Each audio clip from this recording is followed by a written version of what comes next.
Hello, you're here with T, And Matthew, and we are the Bing Zang Zoom podcast. Can you dig it? there's been a rumor for a while that Charlie Cox may be coming back as Daredevil. Yeah.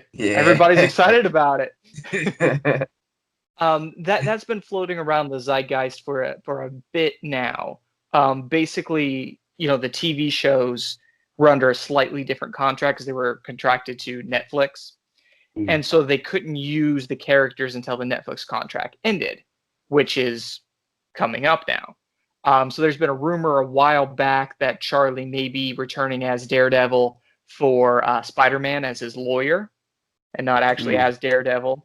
And then there were some things about, well, no, they're going to reboot it because they didn't like the TV shows because the TV shows were underneath a different division. And then now they're saying that they might not. So it's all been up in the air. What do you think's going to happen? To see him in the movies would be like the icing on top of the cake.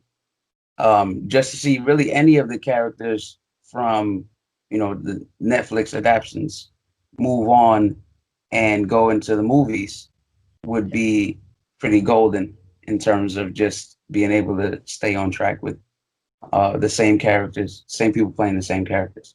Like we know certain people as the character, and they do that character so well. Let's continue on with that instead of recasting that part to somebody who might not get the best fanfare.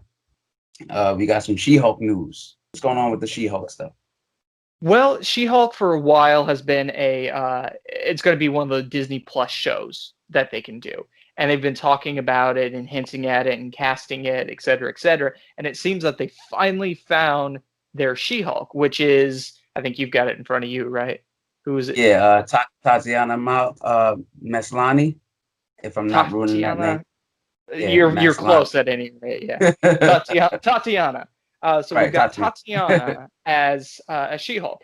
Now Tatiana's got a good record to her. She's been in like a bunch of just like one episode of this, one episode of that. Nothing too major, except for Black Orphan, where she did a lot of work on that series. Um, but the interesting thing to me about this is that when they were casting, and this stuff happens in Hollywood all the time, but they put out, we're looking for an Allison Brie type, was what was on the Mhm. casting notice. We want an Allison Brie type of person. Yeah. And so Allison Brie found out about this and she was like, I'm an Allison Brie type. And so she wanted to play She-Hulk like really badly. For those of you who don't know who Allison Brie is, she's on the show Glow, but she's most famous for being on Community. Um, which a lot of the other actors from that show ended up going on to play superheroes. Mm. Donald Glover obviously had a very good career after that show. But so it's interesting to me that they didn't go with Allison Brie when what they were wanting was an Allison Brie type, and Allison Brie was interested in the part. That yeah, that doesn't make a lot of sense. Did she get there in time? Like that's what we need to figure out. Like Yeah, did those are the Tatiana, questions. get there ahead of time before Alison Brie actually said, "Well, I want the part." And was it Yeah. something like that, or is it just Well, and Allison Brie's a bigger name too. They might have right? like the contract money wise might not have lined Oh, up. okay, I got you. You I got you. Yeah, there are a lot of reasons that it could be. true. We want to look alike, but we don't want the actual person because then we have to pay. Pay 'em more, right? Yeah, exactly. We got two things going on here in the boxing world. Floyd Mayweather versus Logan Paul. And how did this come about? 2020 is how it came about, man. Right. It's been wanting to get into another match to prove his merit. And he I think it was Antonio Brown he was supposed to box, and then that fell apart, and this and that, and things keep happening. But so they reached out to Floyd Mayweather Jr., who a lot of people say is the number one boxer in history, not just number one boxer alive. And allegedly, it's going to happen. I think a 20-pound weight difference is not going to make much of a difference. Actually, probably going to be a disadvantage if they do it at catch weight. Yeah, I mean, I think That's Logan Paul is a good boxer for yeah, a beginner, but right, to right. go up against the best in history. But like I saw a comedian, I think his name is Josh Man. Gray, if my memory is correct. But he's like, the way 2020's been going, Logan Hey, Paul's gonna wipe the floor. that day, Floyd would just catch a stomach ache or something like that, just right at the wrong time. Just, hey man, feed him this right before the bout. Let him warm up for 30 minutes so it sits in the system. And as soon as he goes out, you see, hey, Floyd's not bouncing around like he normally would. He's kind of flat-footed. Logan Paul with the right, Logan Paul with the left. Down goes Floyd. I'm saying it now because this is not what you're gonna hear. So No, no, hear exactly. it. I'm just letting you You hear have it to now loop this part. because I do have respect for Logan Paul for that, definitely. Because most people will probably not do that for fear for their safety. But speaking of fear for safety, Roy Jones recently said that his fight with his fight with Mike Tyson, that he feels like he's made a mistake. And he said that he feels like he made a mistake because, in watching Tyson's fight videos, you see a lot of damage being put into those pads. And if Tyson's we exchange killing. those pads for Roy Jones's body, Roy Jones probably isn't gonna fare too well. He was quoted as saying that he's still Mike Tyson, and that he's one of the strongest and most explosive people to touch a boxing ring.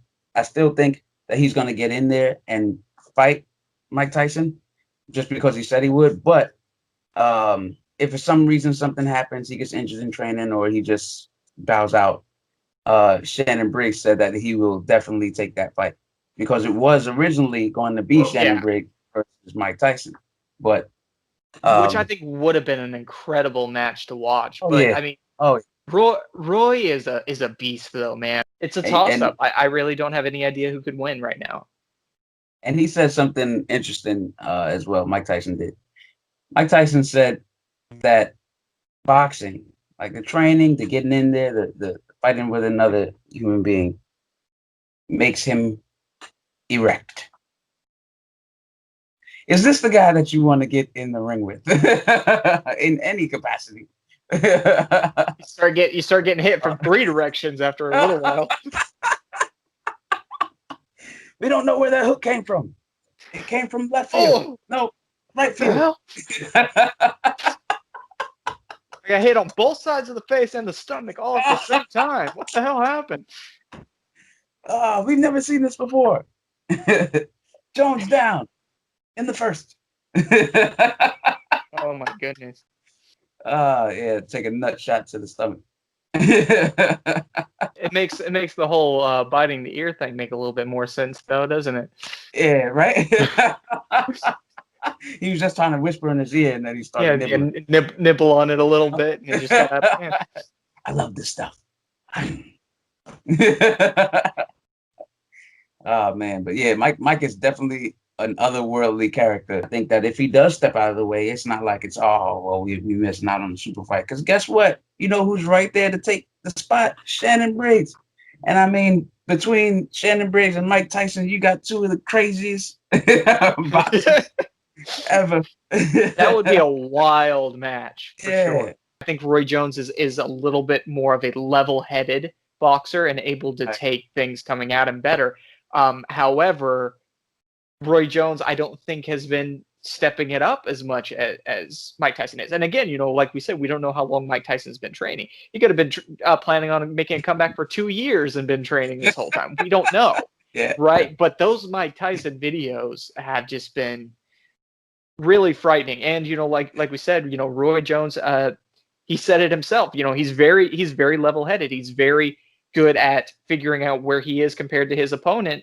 And he said, I think I'm in a little bit of danger here right now. That's honesty. Sometimes, like, there's a difference between bravery and stupidity. Like, when you're going and you're doing something because, there's no other alternative. This is what you're going to do. You're not going to run. You're going to go in. You're going to go at it. And then there's just like, hey, I'm coming off the street and I'm going to go and fight the best. The best From ferocious, vicious boxer that there's ever been. Logan Paul. Potentially get basically. Exactly. Like 90% chance that it's not going to go their way. But I he mean, will be receiving a payday just for standing in there with Floyd Mayweather. let's be honest though. Right now, I mean, yes, there's the public humility and and stuff like that, humiliation. I mean, there's things like that that you have to take into mind. But if somebody was to say to you right now, "I'll pay you $10 million to get into a boxing ring with Floyd Mayweather Jr." I mean, there's a good chance that I would take it, even knowing that there's no way I'm gonna win. Yeah. Get knocked out and buy a mansion or do none of that. This has been another edition of the Bing Zang Zoom podcast. We'll see you next time. Same Farewell. here.